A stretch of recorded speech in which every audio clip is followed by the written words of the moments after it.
Am I talking to you? You're talking to me. Okay. Give me a little clap first. My name is Olivia Jenki. I'm from Churchill, Tennessee, and I'm a volleyball coach, and I work at a garden center. Okay. Was that loud? Oh. Yeah. Sorry. Like back more or like? Me. Okay. My name's Thomas Hamilton. I'm from Livonia, Michigan, and I'm a student enrolled in game art. Okay. What did you like about that? No, it was perfect. Okay, next one.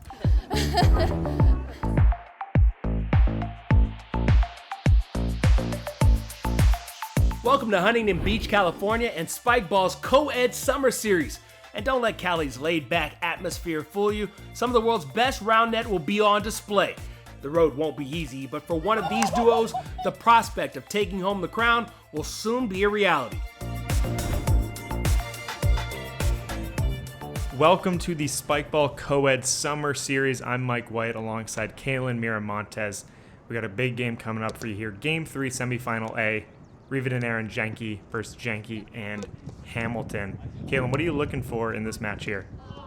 I think this is a very exciting match between two twin sisters, Jenki and Jenki. They are both the top women's players in the nation, so it'll be very exciting to see them go against each other.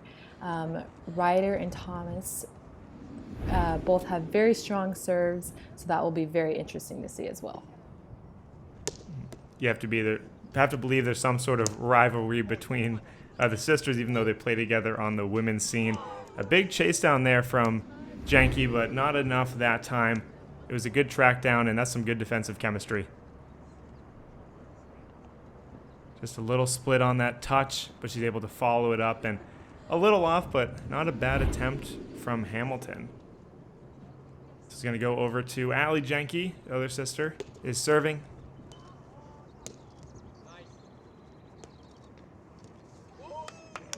And that's a great finish by Rivadeneyra.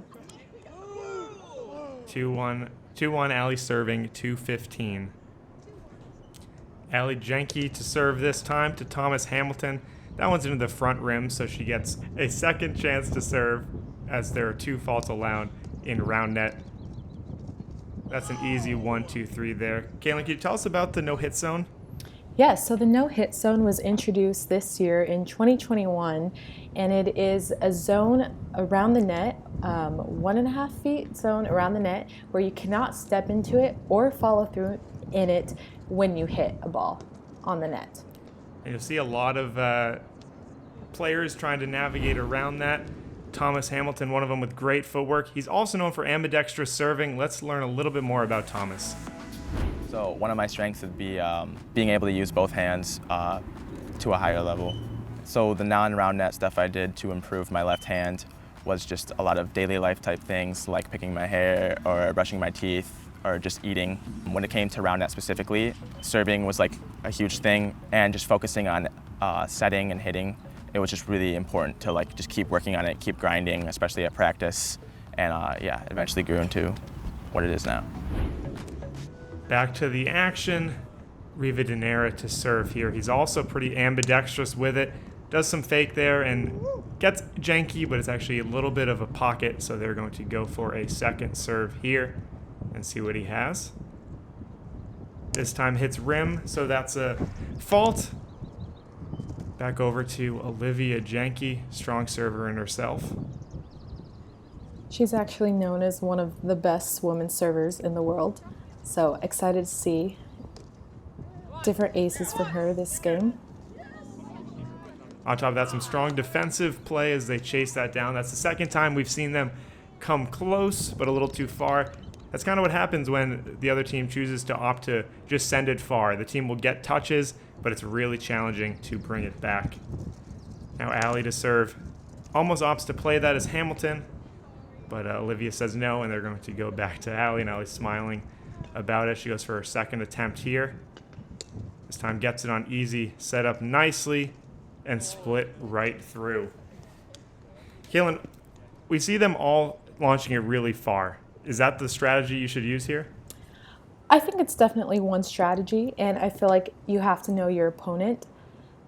Sometimes if you know that they're fast, it is not the best strategy, but it seems to be working out well for them. Oh, and there, Rivadeneyra crushes that one after a nice set by Ali Jenki. She prides herself on her consistency. Let's learn a little bit about that here. Being consistent in round net means that on offense, maybe you don't hit that cheeky little drop shot, you just go for the more probable pull or the probable push. So I might not be the flashiest player, but if I can be there to give my partner a good set every time or get my first or second serve on every time, then I'll be that support player. Support player she's been so far, up 5-4 in this game to 15. Back to Rivadeneyra, goes for the lefty, but it hits a little bit of a rim, so we'll go for a second serve. Again, the step out, but again, right into the double fault. Kalin, a lot of double faults so far. What do you think? Why do you think that is? I think they're going for it. I think they want the ace. They know both teams are very consistent, and so one way that they're going to get breaks is through aces, and so he's really going for it. In round net, the ways you can get breaks, typically some aces or some defensive plays, but it's really hard to make defensive plays with long shots like that. A boom ball, some call it, as Rivadeneyra, like we talked about, just absolutely blasts it. And you can see him here avoiding that no-hit zone, just sending it way over their head. And that's one great thing about the no-hit zone is that there are a lot more rallies compared to there were in 2019, 2020. And so that's really exciting for the future of round net and what potential there could be. Exactly. A similar rule added this year was a change to the serving line. As you see an ace there from Hamilton, we're now at 7 feet and you can lean over. He used that to his advantage and gets that lefty ace and takes the lead back. That one into the rim, but they're going to opt to play through, and a nice lefty shot by Rivadeneyra. A lot of ambidextrous players. Is that common? Yes, for round net, I think one thing that you have to have is both hands. You have to be able to be smart with where you place it, and sometimes that's using your hand that you're not comfortable with. So training that offhand is really important. And a lobster trap there by Rivadeneyra. Still in this, 7-7. A nice serve held easily by Hamilton. Over the head of Rivadeneyra, scoops under it and gets it. Ooh, and I think he just messed up there. It's a little too far. Let's take a look at that. A nice touch. He just avoided that. And this one, just a little too far, so he hits in the front rim. Like you just said, Kalin, with that no-hit zone, hitting is harder. It's hard to get there, and he was just stuck. Yes, and one thing that no-hit zone really shows is how good of a setter you are. You have to be able to set a perfect set for them to be able to hit it. I've been really impressed with setting. Speaking of that, a nice one there, but actually into the rim was a little off the mark. So that's going to go the way of Jenki. Hamilton starting to build a little lead here. Olivia Jenki back to serve. Fakes the left, goes for the drop. Set up nice easily by Riva, but this time Hamilton's there, just not enough. Just missed that one.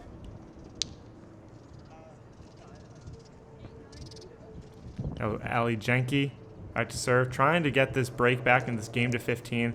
Nice cut, handled nicely by Hamilton. Scooped a little bit up by Jenki. Throws it, but back to her sister there for the push. Another touch by Rivadeneyra, and that one looks wide open for the put away. That was some great defensive positioning by both of the Jenkis. They really read their opponents and were able to capitalize on that. Unfortunately, there wasn't the best hits, and Rivadeneyra really was able to finish it out. But I think it was some great defensive touches on their parts. Good defensive touches and finally able to put it away. So now not in the lead, but very close. Jenki and Rivadeneyra trying to bring this one back. 9-9. She'll get a second serve here. Nicely on, but again, handled nicely by Hamilton and Jenki. Another sky one, but that one's chased on by Rivadeneyra. Puts that one on and skies it of his own, and they have the lead now. It's a beautiful touch. She tried to just put it away, but didn't get enough of it. Actually, some nice setting and strong footwork there to get that lefty hit. So now they have the lead, 10-9. Jenki and Rivadeneyra goes for a little crafty drop there, try to get some backspin on it. Here she is for her second attempt, which has been successful so far. But that went into the front rim, so 10s, it goes back to Jenki and Hamilton. I think one thing that Jenki and Rivadeneyra really have to focus on right now is getting their serves on, because we've seen defensive touches from them and we know they can get them. But if they're not making their serves, then you can't win a game. Exactly, and speaking of that, Hamilton double fault, so no opportunity for him. We'll see if Rivadeneyra can take your advice and get this one on the net. He doesn't on his first attempt, but a lot of times players will swing hard for their first and get their second on, so we'll see what he does. No, another double fault. Now Olivia Jenki, see if she can do the same. Skies that one up again. Do players switch up their serves when they're kind of late game like this? I think that it is a good idea to have an on serve, a serve that you know is consistently on. It might not have ace potential or as much ace potential, but something that is, you know, you can count on and rely on, which is great for later in these games. Another chance there. Oh, kept alive, but not enough. You're right, she got that one on. Finally, they were able to play some defense. Just couldn't connect. So we're getting late in the game, and this is 1st to 15. So it's really tight. Let's look at that again. A nice chase down by Rivadeneyra, but a little too short and way off the mark. It's now 12 apiece. Hamilton serving. 1st to 15. Big fake and a big cut. That was an amazing serve receive. The fact that Jenki was able to get a hand on that huge cut was really impressive. Especially paired with that lefty fake. She was not in the vicinity and made a decent play out of it, but not enough. So Hamilton took the lead back. 13-12, goes for a big cut again. And like we said, if I'm him, you may be just getting it on, saying, can we play a little defense here, extend our lead? Big fake goes with the lefty drop.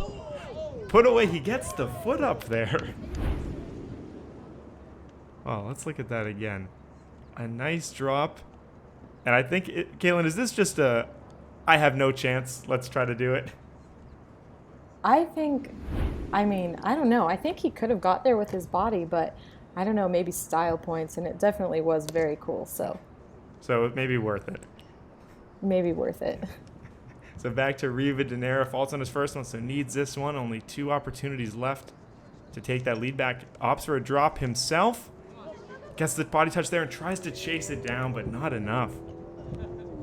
And that's one where you see he goes for the on the second serve, and he gets that touch, so if they're able to convert those points, that'd be really helpful. May have been a different game and a factor going into the next one here. But Olivia looks like she's just trying to end it right here. Just get one final good serve. Here she is. Opts for a drop herself. Going to be played. The touch there by Hamilton. This could be it. But Rivadeneyra has something to say. It comes back him and the lefty. The Sky again. The lefty's been so good for him.